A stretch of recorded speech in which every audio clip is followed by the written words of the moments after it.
Hello everyone, welcome back to GK Today. This is Sia and very good morning. Hope everyone is doing fine. So चलिए start करते 14th and 15th मार्च के current affairs को हम यहाँ पे discuss करेंगे and जो topic हम डिस्कस करने जा रहे हैं that is Pratibimb module, Fuego volcano, fourth form of water, Kuki tribe and Khelo India Women's Taekwondo Championship and many more, right? And the most important thing, all these questions are part of daily 20 MCQ series which is available on GK Today application only. Start karte. And the first question is, according to the 2024 World Air Quality Report, what is the rank of India for air pollution? So report that is world air quality report और इसके according India की ranking क्या रही 2024 का यह addition रहा and India की ranking है 5th और इसमें दिल्ली को बताया गया the most polluted capital city in the world 2024, right. इससे लास्ट जो एडिशन आया था दैट इज द 2023 एडिशन, उसमें इंडिया की रैंकिंग 3rd थी, नाउ इंडिया की रैंकिंग 5th आई है। बहुत स्लाइटली इम्प्रूवमेंट देखने को मिला, 3rd से 5th पोजीशन पे हम आए हैं।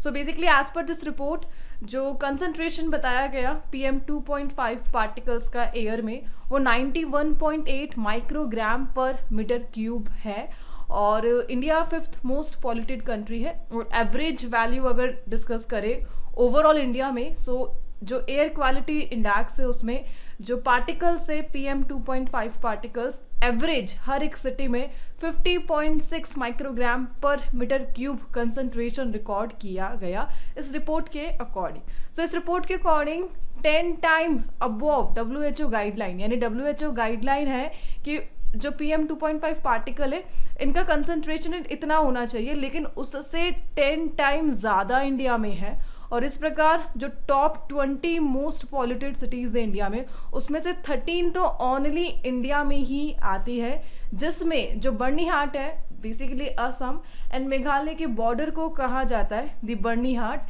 यह सबसे मोस्ट पॉल्यूटेड सिटी है इंडिया में और कैपिटल कैटेगरी में दिल्ली को बताया गया the world's most polluted capital. Byrnihat के बाद फरीदाबाद, लोनी, गुड़गांव, नोएडा, सेंट्रल दिल्ली यह टॉप सिटीज़ रही इस रिपोर्ट के अकॉर्डिंग मोस्ट पॉल्यूटेड कैटेगरी में। So it is the world air quality report और इसे किसने पब्लिश करा? IQ एयर ने, right. Now the question is कि ठीक है इंडिया 5th पोजीशन पे रहा, इससे पहले जो मोस्ट पॉल्यूटेड सिटीज़ है that is the first position पे आता है चाड। सो चाड में जो PM 2.5 का जो लेवल है वो 91.8 माइक्रोग्राम पर मीटर क्यूब बताया गया, फर्स्ट पोजीशन पे रहा चाड, राइट। और बेसिकली यह एक नॉर्थ सेंट्रल अफ्रीकन कंट्री है चाड। सेकंड पे रहा बांग्लादेश, 3rd पे पाकिस्तान, 4th पे कॉन्गो एंड 5th पे इंडिया, राइट। और द 20 मोस्ट पॉल्यूटेड सिटीज़ को अगर हम डिस्कस करें, जो 20 most polluted cities, the first is India, Kazakhstan, Chad, Pakistan, China. ये 20 मोस्ट पॉल्यूटेड सिटीज़ में काउंट किए जाते हैं। जो टॉप 20 लिस्ट थी उनमें केवल ये 5 कंट्रीज़ है और इन 5 कंट्रीज़ में से 13 तो ओनली इंडिया से है, राइट। और इंडिया की रैंकिंग 2023 में क्या रही थी? 3rd रही थी। होप ये कंप्लीट डेटा आपको क्लियर हो चुका है। Now let's move to some revision questions. So हम यहाँ पे रिपोर्ट एंड इंडिसेस से रिलेटेड कुछ क्वेश्चंस को रिवाइज करेंगे and that is which organization recently released its annual greenhouse gas bulletin और इसे WMO वर्ल्ड मेट्रोलॉजिकल ऑर्गेनाइजेशन ने रिलीज किया। Which organisation release a South Asian development update report, इसे World Bank ने release करा। Becoming high income economy in a generation, इसे किसने release करा? World Bank. Global digital wellbeing index किस country ने इसमें टॉप करा है? India. Global strategic preparedness, readiness and response plan SRRP, इसे किसने लॉन्च करा? World Health Organisation. And which organisation has recently release the snow update Hindu Kush Himalaya between 2003 to 2024 और it is done by international centre for integrated mountain development ICIMOD ने। And the next is which organisation recently release all India rural financial inclusion survey and NABARD ने इसे release करा। 2021-22 का addition रहा यह इस report का, right. Let's move to the next slide. The next is the Kuki tribe is primarily found in which region of India? So primary found किस region of India में यह पाई जाती है? Answer is option number A, north eastern India में यह पाई जाती है. North eastern state that is Manipur. Manipur में लोकेटेड है द कुकी ट्राइब. अभी रिसेंटली यह न्यूज़ रही बिकॉज इनका लैंड कॉन्फ्लिक्ट चल रहा है. यहाँ पे जितनी भी ट्राइब्स रिजाइड करती जस्ट लाइक नागाज, मैतेई, कुकी, इनके बिटवीन लैंड कॉन्फ्लिक्ट है और इसके कारण यहाँ पर प्रोटेस्ट किया जा रहा है. रिसेंटली जो कुकी प्रोटेस्टर है इन्होंने सेंट्रल सिक्योरिटी फोर्सेस जो व्हीकल है उस पर अटैक करा और अपना जो फ्री मूवमेंट है उसे रीस्टोर करने के लिए ट्राई करा एंड दैट्स वाई यह अभी रिसेंटली न्यूज़ में रहा था. कुकीज़ एक एथनिक ग्रुप है नॉर्थ ईस्ट इंडिया से. म्यांमार एंड बांग्लादेश से के जो माइग्रेंट थे ये इंडिया में आए थे और कहाँ पर बस गए? मणिपुर में. And that is the Kuki tribe. Basically Chin and Mizo से यह रिलेटेड है. ब्रिटिश इंडिया ने इन्हें बेसिकली दो कैटेगरी में डिवाइड कर दिया था, the old Kuki and the new Kuki. इनके कुछ कल्चरल इंस्टीट्यूशन है just like Sawm and Lawm. Sawm it is a boys learning centre and Lawm it is a youth club. और इनकी एक मेजर प्रैक्टिस न्यूज़ में रहती दैट इज़ झूम कल्टिवेशन. एक शिफ्टिंग प्रैक्टिस है, यानी एग्रीकल्चर लैंड को यूज़ किया जाएगा जब तक उसकी फर्टिलिटी है. जैसे ही वो बंजर हो जाती है उसे जलाकर नेक्स्ट लैंड की तरफ मूव कर दिया जाएगा. That is jhum cultivation. सो इसी कारण लैंड कॉन्फ्लिक्ट रहते हैं यहाँ पर जितनी भी कम्युनिटीज़ रिजाइड करती जैसे like Nagas, Meiteis and the Kuki tribe. और इसी के कारण मणिपुर यह अभी बना हुआ है the point of dispute, right. और इसी के लिए जो कुकी प्रोटेस्टर इन्होंने सेंट्रल सिक्योरिटी फोर्सेस व्हीकल पर अटैक किया था recently. Let's move to the next slide. So we will discuss some tribes in news and that is Juanga tribe is primarily found in which state? Orissa में यह पाई जाती है. And चल Nikon tribe is primarily found in which state? Kerala की है. न्यूकम yellow festival Arunachal Pradesh में कौन से ट्राइब के द्वारा सेलिब्रेट किया जाता है? निशी ट्राइब के द्वारा. द सोलिगा ट्राइब एक किस स्टेट में फाउंड है? द तमिलनाडु एंड कर्नाटका में यह पाई जाती है. द मिसिंग ट्राइब ये किस स्टेट से एसोसिएटेड है? असम एंड अरुणाचल प्रदेश से. बनेश्वर फेयर यह भील ट्राइब से एसोसिएटेड है. एंड कोडावा ट्राइब ये किस स्टेट में है? कर्नाटका में पाया जाता है the Kodava tribe. Let's move to the next slide. The next is which ministry launched the Pratibimb module, a geographic information system based software? So किस मंत्रालय ने प्रतिबिंब मॉड्यूल को लॉन्च करा है? That is एक. The next is which ministry launched the Pratibimb module, a geographic information system based software? So किस मंत्रालय ने भौगोलिक सूचना प्रणाली आधारित सॉफ्टवेयर प्रतिबिंब मॉड्यूल को लॉन्च किया और इसे लॉन्च करा है मिनिस्ट्री ऑफ होम अफेयर ने. प्रतिबिंब मॉड्यूल इसे लॉन्च किया गया Indian cyber crime coordination centre जो कि ऑपरेट करता है under ministry of home affair और एक जीआईएस बेस्ड सॉफ्टवेयर है. बेसिकली ये जो सॉफ्टवेयर है ये साइबर इन्वेस्टिगेशन रिक्वेस्ट को फुलफिल करने में काफ़ी हेल्पफुल साबित होगा जिसे I4C ने लॉन्च किया है और इसकी help say that is Pratibimb module cyber crime investigation के लिए इसे बनाया गया है प्रोसेस को फास्ट और एक्यूरेट और सटीक बनाने के लिए. और इस मॉड्यूल को यूज़ करके लगभग 6046 अरेस्ट, 17,000 सम लिंकेजेस और सटीक बनाने के लिए डिज़ाइन किया गया है. इस मॉड्यूल को यूज़ करके recently something 36,000 cyber investigation request, 17,000 some linkages and 6,000 some arrest को फुलफिल किया गया. और ये जो सॉफ्टवेयर है ये मोबाइल नंबर्स को ट्रैक करने में काफ़ी हेल्पफुल है जो कि रिलेटेड है विद द साइबर क्राइम्स और क्रिमिनल एक्टिविटीज़ रियल टाइम में उसमें जो लॉ एनफोर्समेंट है उसे लोकेट करने में यह काफ़ी हेल्पफुल साबित हुआ. दैट इज़ प्रतिबिंब मॉड्यूल साइबर इन्वेस्टिगेशन के लिए इसे लॉन्च किया गया, साइबर क्रिमिनल इन्वेस्टिगेशन, और इसे I4C डिपार्टमेंट ने लॉन्च किया under the ministry of home affair. Right, let's move to the next slide and the next question is Fuga volcano that was recently seen in news is located in which country? So recently एक country का volcano यह news में रहा and that country is option number D, the Guatemala. So Guatemala एक central American country है. कुछ दिनों पहले हमने एक सेंट्रल अमेरिकन कंट्री हॉन्डुरस को डिस्कस किया था जहाँ पर इंडिया ने ह्यूमन एड भेजी थी एंड उसी का नेबर कंट्री द ग्वाटेमाला. यहाँ पर एक रिसेंटली जो वोल्केनो है इसमें एरप्शन देखने को मिला और उसके कारण एक्सप्लोजन एंड पायरोक्लास्टिक फ्लोज को रिकॉर्ड किया गया और नियर बाय कम्युनिटीज़ में काफ़ी थ्रेट देखने को मिला एंड दैट्स वाई ये न्यूज़ में रहा।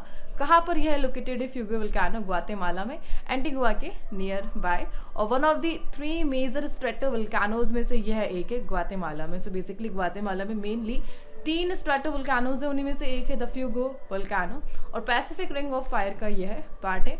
हाईली एक्टिव रहा यह। लास्ट 2018 में इसमें एक डेडली एरप्शन देखने को मिला था जिसके कारण 194 पीपल्स की मौत हुई थी एंड लगभग 234 पीपल मिसिंग थे इस वोल्केनो में जो सडन एरप्शन हुआ था। नाउ अगेन 2025 में यहाँ पर एक एक्सप्लोजन देखने को मिला और कहाँ पर लोकेटेड है? यह ग्वातेमाला में यह लोकेटेड है, राइट। ग्वातेमाला को अगर हम मैप से डिस्कस करें तो कुछ इस प्रकार से आपको सेंट्रल अमेरिकन कंट्री यह शो होगी। इसके जो नेबर कंट्रीज है जस्ट लाइक मैक्सिको हो गया, हॉन्डोरस हो गया, एल सल्वाडोर हो गया और ग्वातेमाला सिटी इसकी कैपिटल रही। Caribbean Sea and Pacific Ocean के बिटवीन कुछ इस प्रकार से सेंट्रल अमेरिका में यह लोकेटेड है। Let's move to the next slide. So international current affairs से रिलेटेड कुछ क्वेश्चंस को हम यहाँ पे रिवाइज करेंगे and that is Wat Phou UNESCO world heritage site is located in which country? यह लाओस में लोकेटेड है। Recently, which 2 countries are planning to establish a joint crediting mechanism for carbon trading and credit adjustment through a memorandum of cooperation? And that is India and Japan. So India और Japan के between एक MOU sign हुआ so that एक carbon trading जो mechanism है उसको establish किया जा सके। और which country recently tested its largest unmanned cargo aircraft capable of carrying 4,400 pounds, or that is China. Which country has joined OPEC plus in Feb 2025? Brazil ने इसे ज्वाइन करा।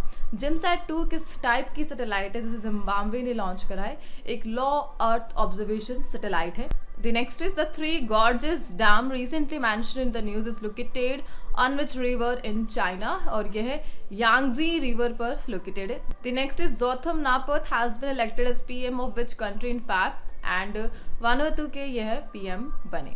The next question, what is the newly discovered 4th form of water called? So finally जो 4th form of water है इसकी existence को scientifically confirm किया गया and इसका नाम रखा गया है the plastic ice 7, right. So scientist ने रिसेंटली डिस्कवर करा है 4th type of water plastic ice 7 जो कि under extreme pressure and temperature में फॉर्म होता है। अनलाइक रेगुलर आइस, अगर रेगुलर आइस से कंपेयर किया जाए तो प्लास्टिक आइस 7 का फॉर्मेशन कुछ इस प्रकार से होता है कि जो वाटर मॉलिक्यूल्स है वो अलाउ करते हैं फ्रीली रिजिड स्ट्रक्चर में रोटेट होने के लिए एंड इस फाइंडिंग से जो अंडरस्टैंडिंग है वाटर उसे एक्सट्रीम लेवल पर समझने के लिए जितनी भी कैपेसिटी उसे समझने में हेल्पफुल रहेगा। The newly discovered 4th form of water the plastic ice 7।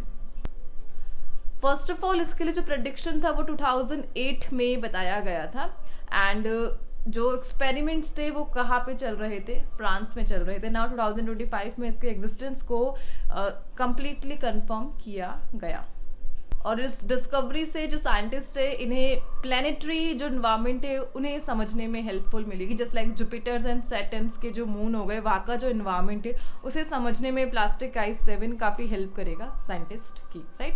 Let's move to the next slide and the next question is 75/25 initiative that was recently seen in news was launched on which day? So initiative that is 75/25 initiative इसे किस day पर launch किया गया था? And that is world hypertension day. So world hypertension day 2023 के event पर launch किया गया था the 75/25 initiative. Basically world hypertension day इसे कब ऑब्जर्व किया जाता है? सो मई मंथ में 17th ऑफ मई को इसे ऑब्जर्व किया जाता है एंड 2023 के इनिशिएटिव पर इवेंट पर 75/25 इनिशिएटिव को लॉन्च किया गया था। बेसिकली हेल्थ केयर इनिशिएटिव रहा। जितने भी हेल्थ केयर एक्सेस है उन्हें इम्प्रूव करना इस इनिशिएटिव का मेन एजेंडा रहा। बेसिकली इस इनिशिएटिव के तहत स्टैंडर्डाइज ट्रीटमेंट प्रोवाइड करना है हाइपरटेंशन के लिए 75 मिलियन पीपल को। इसका यह एम है 2025 तक, यानी 2025 तक 75 मिलियन पीपल्स को हाइपरटेंशन के लिए स्टैंडर्डाइज ट्रीटमेंट प्रोवाइड करना 75/25 इनिशिएटिव का मेन ऑब्जेक्टिव रहने वाला है। एंड द थिंग इज कि 89.7% जो गोल है वो ऑलरेडी अचीव किया जा चुका है और प्राइमरी हेल्थ सेंटर्स, यह मेन ऑब्जेक्टिव रहा इस इनिशिएटिव का।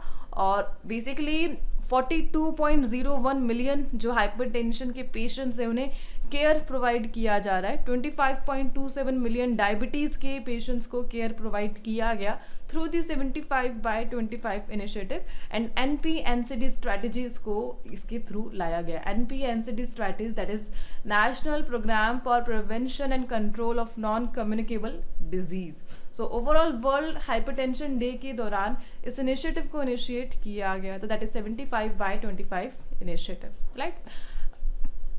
Let's move to the next slide and the next question is, so recent कुछ गवर्नमेंट स्कीम्स को हम यहाँ पे डिस्कस करेंगे एंड दैट इज द प्रधानमंत्री Fasal Bima Yojana is implemented by which ministry. इसे ministry of agriculture and farmer welfare ने implement करा है। उसके लिए जो cabinet minister that is Shivraj Singh Chauhan.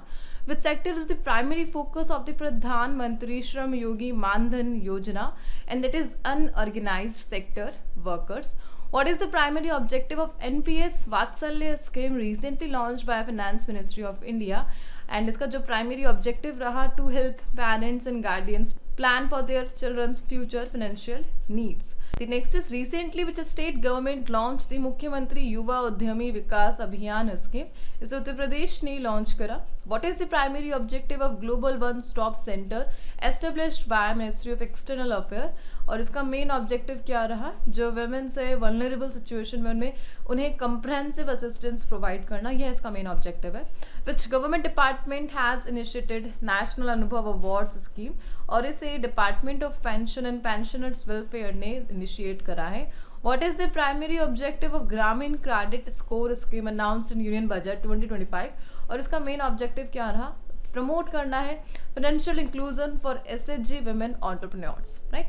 Let's move to the next slide and the next question is Bongo Sagar is a military exercise between India and which country? So recently एक bilateral exercise Bongo Sagar, इसका 4th edition complete हुआ और यह किन दो countries के between एक bilateral exercise that is Bangladesh and India. 10 मार्च को ये एक्सरसाइज हुई थी और बे ऑफ बंगाल में हुआ था ये exercise near the Bangladesh India maritime border. इसका मेन ऑब्जेक्टिव क्या रहा था? मैरीटाइम सिक्योरिटी को इम्प्रूव करना, कोऑपरेशन को एनहांस करना और जितने भी सी क्राइम्स है उनसे कॉम्बिट करने के लिए जो कोऑपरेशन है उसे बढ़ाना, यह इसका मेन ऑब्जेक्टिव रहा। इसी के साथ एक अनदर एक्सरसाइज है जो कि होती है between Bangladesh and India that is CORPAT the coordinated patrol. So इसका 6th एडिशन भी अभी रिसेंटली हुआ है between the India and Bangladesh. So overall आपको ध्यान रखना है बोंगो सागर एंड कॉर्पेट यह इंडिया एंड बांग्लादेश के बिटवीन होने वाली बायलेटरल मिलिट्री एक्सरसाइज रही। Let's move to the next slide. So recent कुछ एक्सरसाइज से रिलेटेड क्वेश्चंस को हम यहाँ पे रिवाइज करेंगे and that is Which country is the host of Sea Dragon 2025 naval exercise? इसे US ने होस्ट करा। एक्सरसाइज डेजर्ट हंट इसे कहाँ पर कंडक्ट कराया गया? जोधपुर राजस्थान में। सागर कवच एक्सरसाइज इंडियन कोस्ट गार्ड ने कंडक्ट कराया वेस्ट बंगाल में। The Indian army has conducted a military exercise name जल थल रक्षा किस स्टेट में? गुजरात में। और एक्सरसाइज धर्मागार्जियन इसका जो 6th एडिशन था ये इंडिया एंड जापान के बिटवीन हुआ। एक्सरसाइज कमोडो यह किस कंट्री ने ऑर्गेनाइज कराया? Indonesia. Exercise cyclone India and Egypt के बिटवीन एक बायलेटरल एक्सरसाइज रही। Let's move to the next slide and the next question is where was the Khelo India women's taekwondo championship held in March 2025? So Khelo India women's taekwondo championship ये कहाँ पर हुई? And the location is answer option number C Lucknow Uttar Pradesh. इस event को various sports authorities and association ने organise कराया and basically women's का जो पार्टिसिपेशन है ताइक्वांडो में वो प्रमोट करना यह मेन ऑब्जेक्टिव रहा। स्पोर्ट्स की ग्रोथ इंडिया में यह इसका मेजर ऑब्जेक्टिव रहा। ओवरऑल कहाँ पे हुआ यह इवेंट? लखनऊ उत्तर प्रदेश में the women's taekwondo championship. Let's move to the next slide and the next question is E-Shram portal was launched by which ministry? So recently एक पोर्टल न्यूज़ में रहा दैट इज E-Shram पोर्टल और इसे किस ministry ने launch किया है? That is ministry of labour and employment ने। मिनिस्ट्री ऑफ लेबर इसके लिए जो cabinet minister that is Mansukh Mandaviya.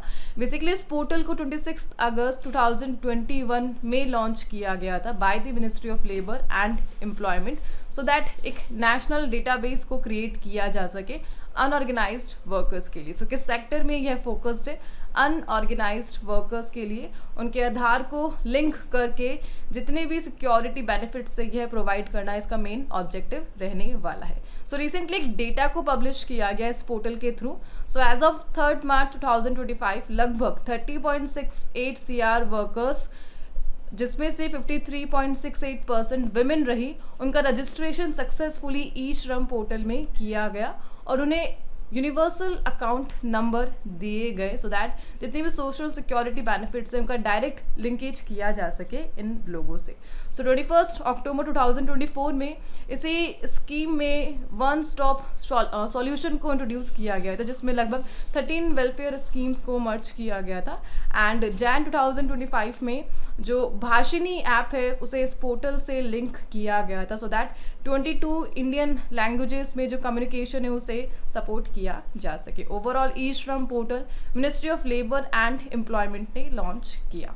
Let's move to the next slide and the next question is Where was the 3rd International Symposium on Health Technology Assessment inaugurated? So recently स्वास्थ्य प्रौद्योगिकी मूल्यांकन पर तीसरे अंतर्राष्ट्रीय संगोष्ठी का उद्घाटन कहाँ पे किया गया, किसने किया? Answer is option number A, new Delhi.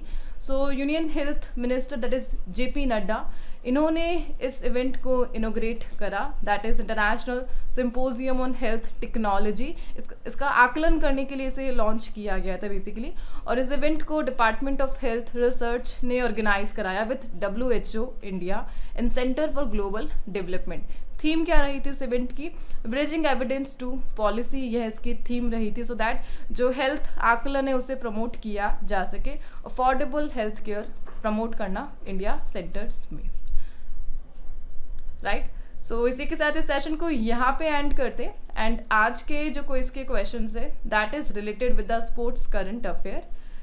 Screen पे आपको कुछ क्वेश्चन शो हो रहे हैं और इनके आंसर्स आपको कमेंट बॉक्स में प्रोवाइड करने हैं। मिलते हैं नेक्स्ट सेशन के साथ। Till then please do revision and take care.